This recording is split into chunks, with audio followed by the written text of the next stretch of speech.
Andreas? Absolutely. All right. I'm going to share my screen. It's all yours.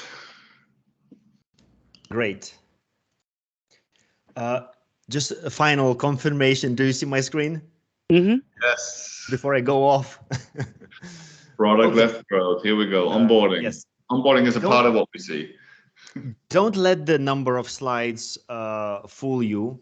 It's, I'm known for having a lot of slides, but then as you will see, it will zoom by this. Yeah. So my name is Andrius, and I'm a product director at Brandwatch. And I'm taking care of the onboarding side of the product, and that's probably one of the newest parts of the company. And that's why I don't have 20 years of experience in this. I've been in product only for 8 years, I think.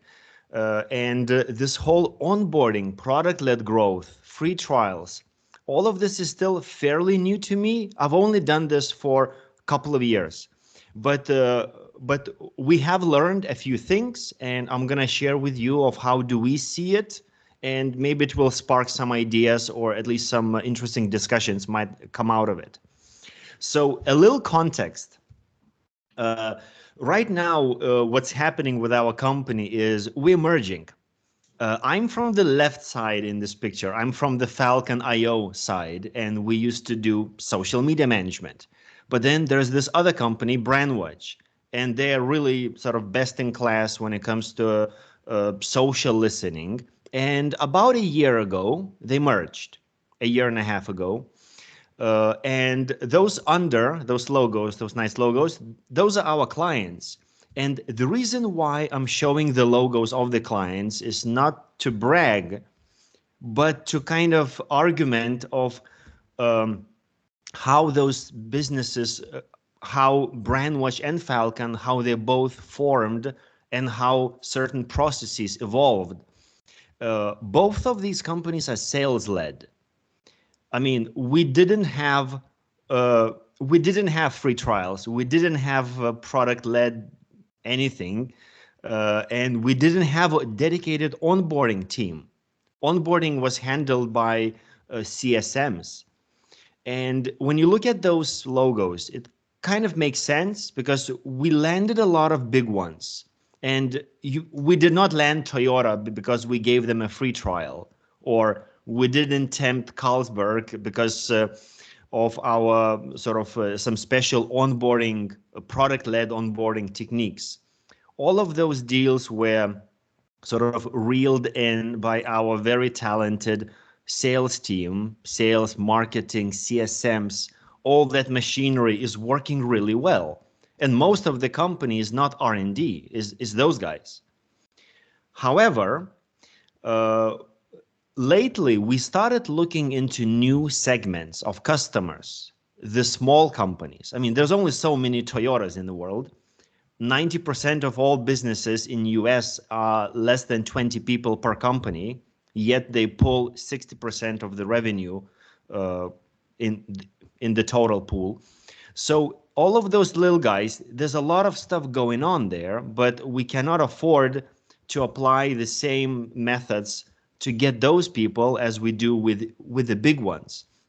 And that's when everybody in the company started talking about this product-led growth, that we have to do onboarding, self-onboarding, that we maybe, God forbid, give free trials. We haven't done that ever.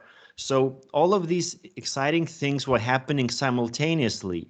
That's why, in my mind, product-led growth, onboarding, free trials are so intertwined as concepts. So I thought, I'm not just going to talk about onboarding, I'm going to talk about all three of those and how we approached it.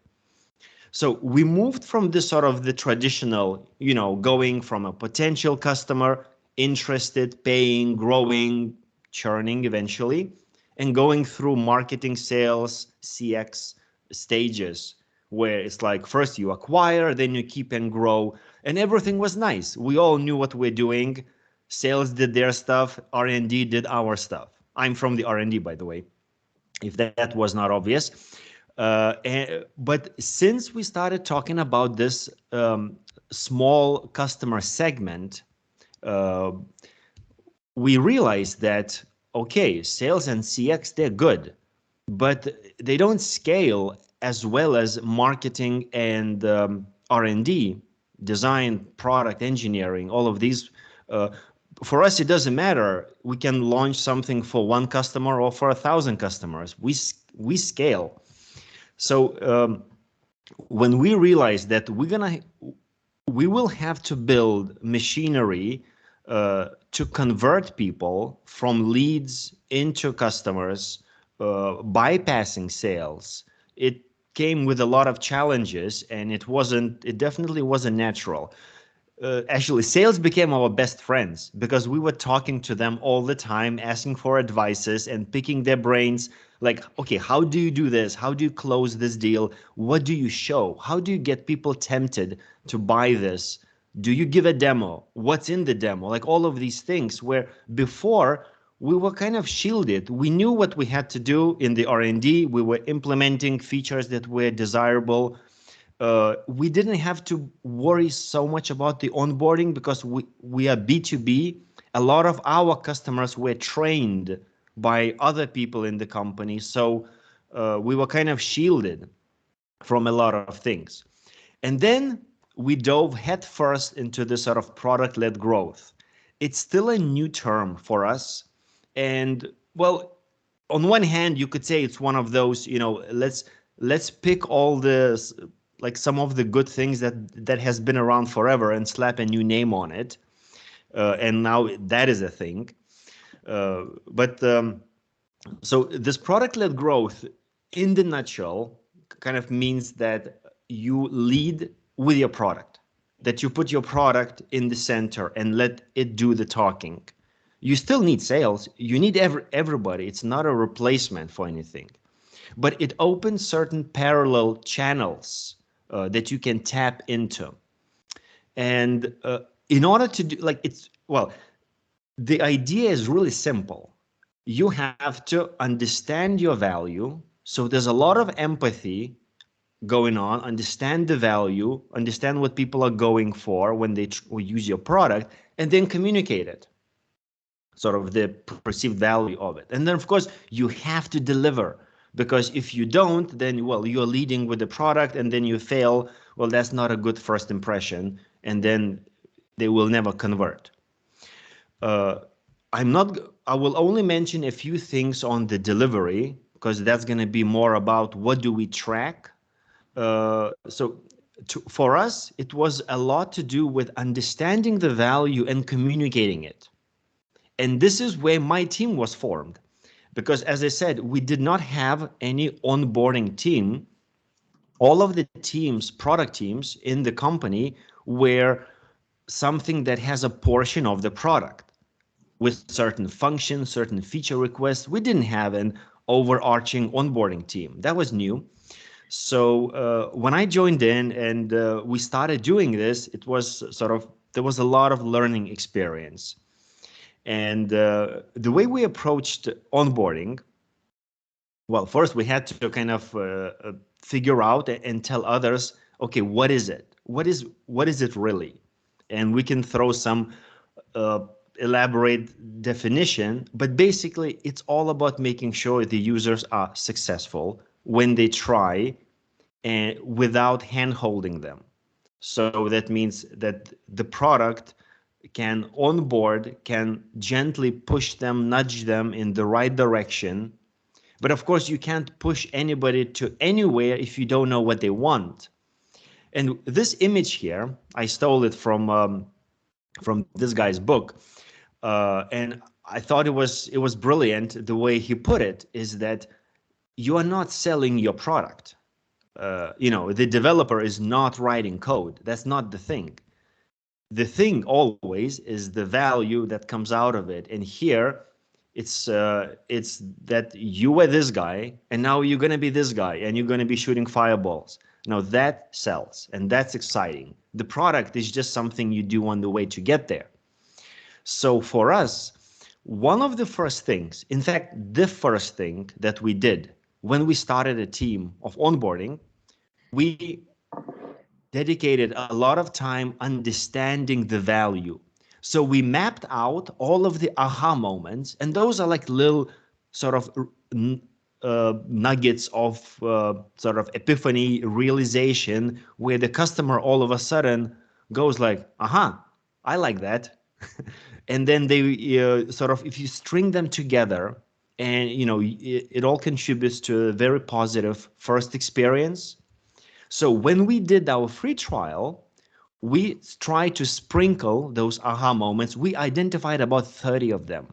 And they were specific, like user has to see this screen because this screen is awesome, because we know that people love it and we know why they love it. So we're not just going to show you the screen without context, but then we construct experiences the first day, second day, third day experiences in a way that it nudges you to explore the parts of the platform that we know are awesome.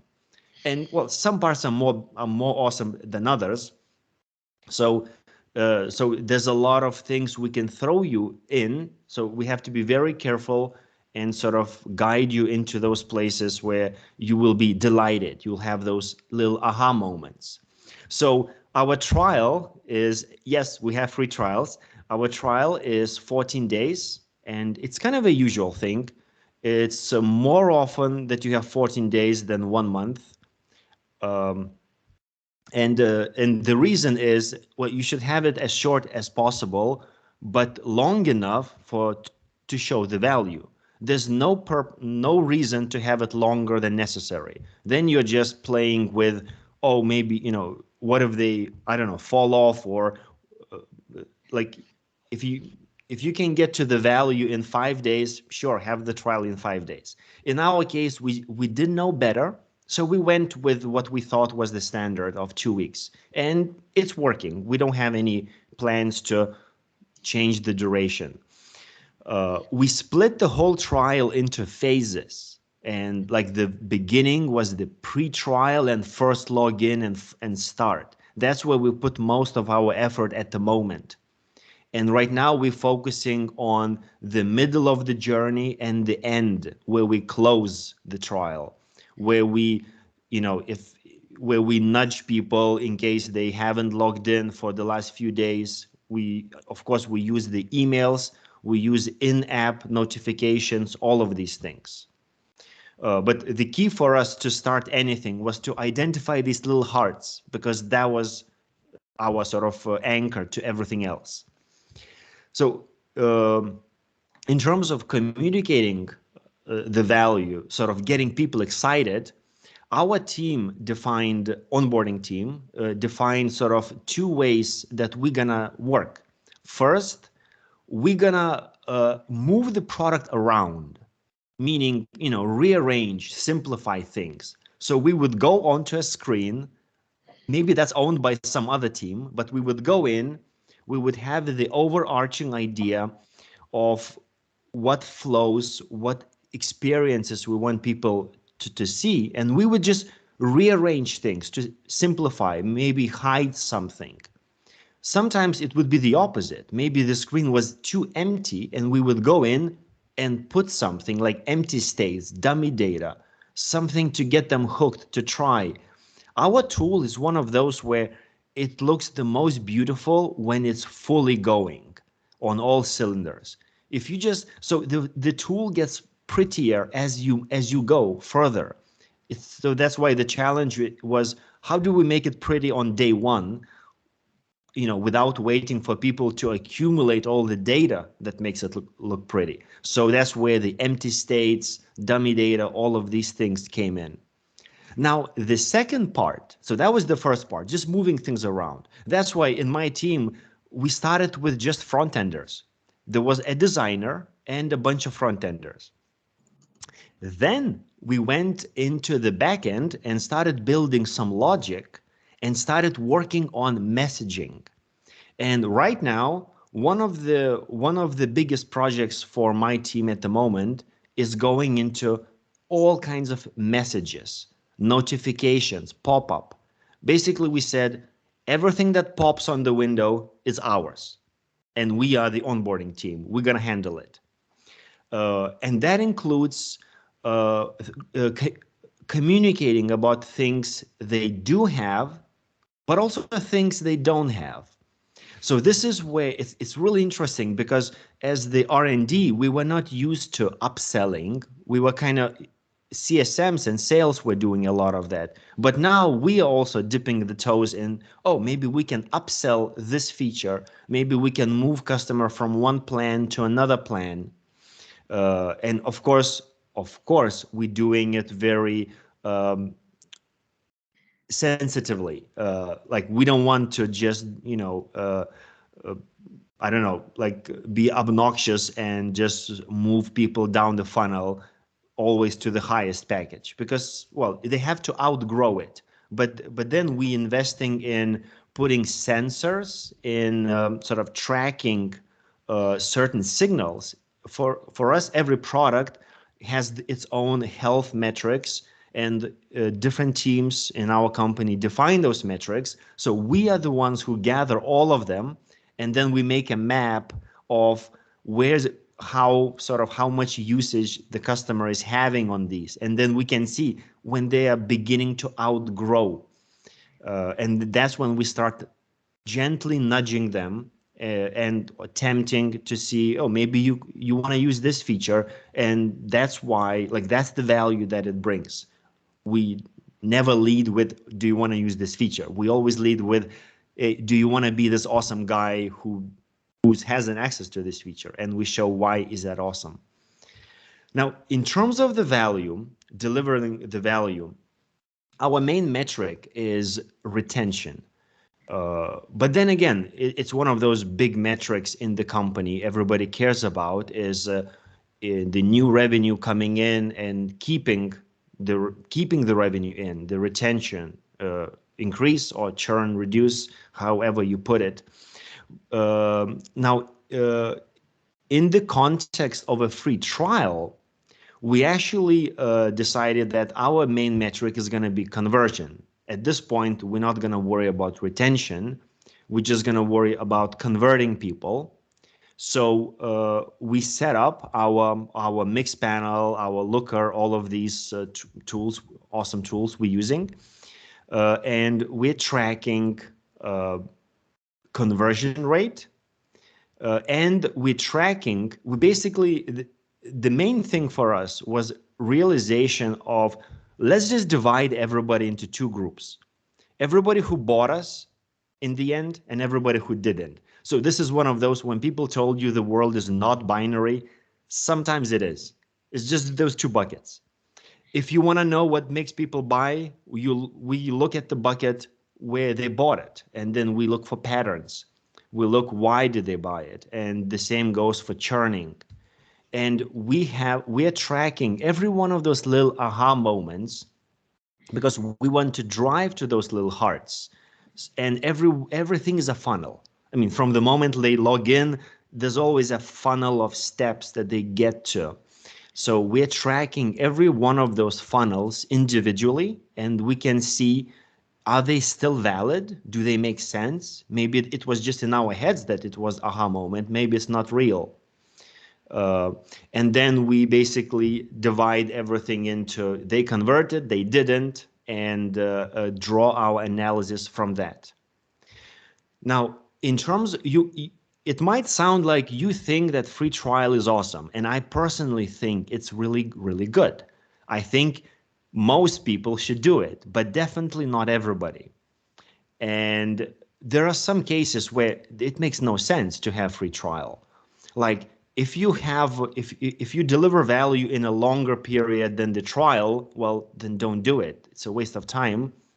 If your product is too complicated, also, you are risking people getting lost there. Sometimes they do need hand-holding.